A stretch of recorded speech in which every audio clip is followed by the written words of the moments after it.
After these things Paul departed from Athens and came to Corinth. He found a certain Jew named Aquila, a man of Pontus by race, who had recently come from Italy with his wife Priscilla, because Claudius had commanded all the Jews to depart from Rome. He came to them, and because he practiced the same trade, he lived with them and worked, for by trade they were tent makers. He reasoned in the synagogue every Sabbath and persuaded Jews and Greeks.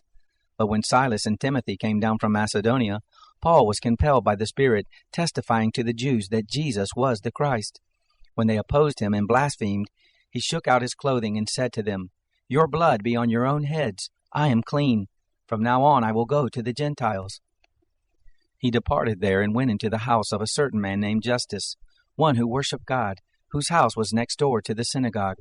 Crispus, the ruler of the synagogue, believed in the Lord with all his house. Many of the Corinthians, hearing, believed and were baptized.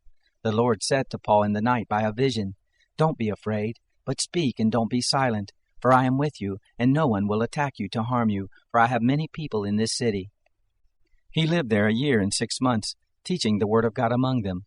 But when Gallio was proconsul of Achaia, the Jews with one accord rose up against Paul and brought him before the judgment seat, saying, "This man persuades men to worship God contrary to the law." But when Paul was about to open his mouth, Gallio said to the Jews, "If indeed it were a matter of wrong or of wicked crime, Jews, it would be reasonable that I should bear with you. But if they are questions about words and names and your own law, look to it yourselves, for I don't want to be a judge of these matters." He drove them from the judgment seat. Then all the Greeks laid hold on Sosthenes, the ruler of the synagogue, and beat him before the judgment seat.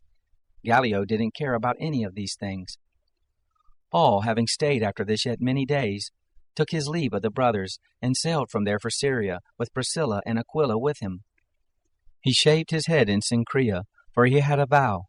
He came to Ephesus, and he left them there, but he himself entered into the synagogue and reasoned with the Jews. When they asked him to stay with them a longer time, he declined.